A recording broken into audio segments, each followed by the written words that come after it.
The number one reason why you should always build an audience first is because we have seen over and over and over again that course creators, online educators, they start with the product, right? So they create this product, they spend months of work, and they have not even sold their program one single time, which obviously is a bit of an issue.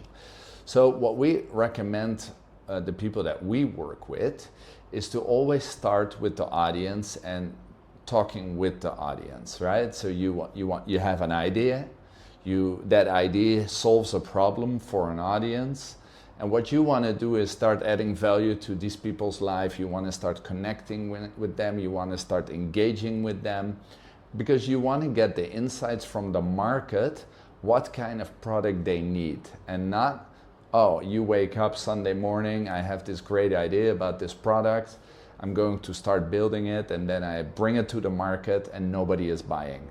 Building a product is not easy, but very doable.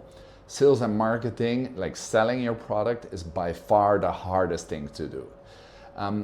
Another reason why it's important to build an audience first is because it gives you a feel of the market. What is important to them?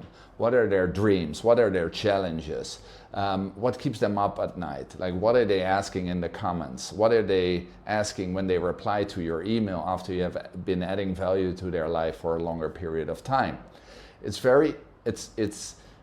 a lot easier to sell to an audience when they have already built a relationship with you, when they already trust you, when they already know you can help them create better things in their life, and then to do it vice versa, where you first have a product, they already know you have a product. And the good thing about building an audience first is because you can give them the feeling that you have been creating it for them. And that is the next step.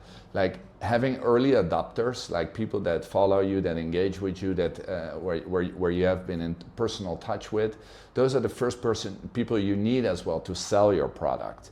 And when you are able to sell it to the early adopters and you get your first reviews and you get your first testimonials, that will also make it way easier than after some time to sell it to a larger group of people.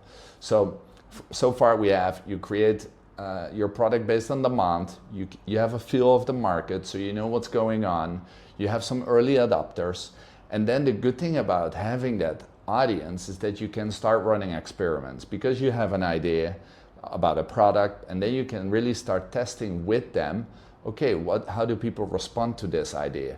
What do they like about it? What do they not like about it?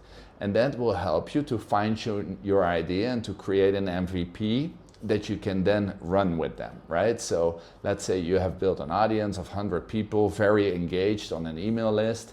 You have an idea that you share with them. The responses are very positive. Okay, then you decide, okay, I'm going to make this MVP, this landing page, and I'm going to run the first cohort live so I can get the feedback. I hear what is important for them. I hear what is not important for them. And like that, I'm able to run those experiments to a warmer audience that would give me insights if I'm thinking in the right direction. And that is how we approach it. And that is also why it's so important to build an audience first. I hope that was helpful.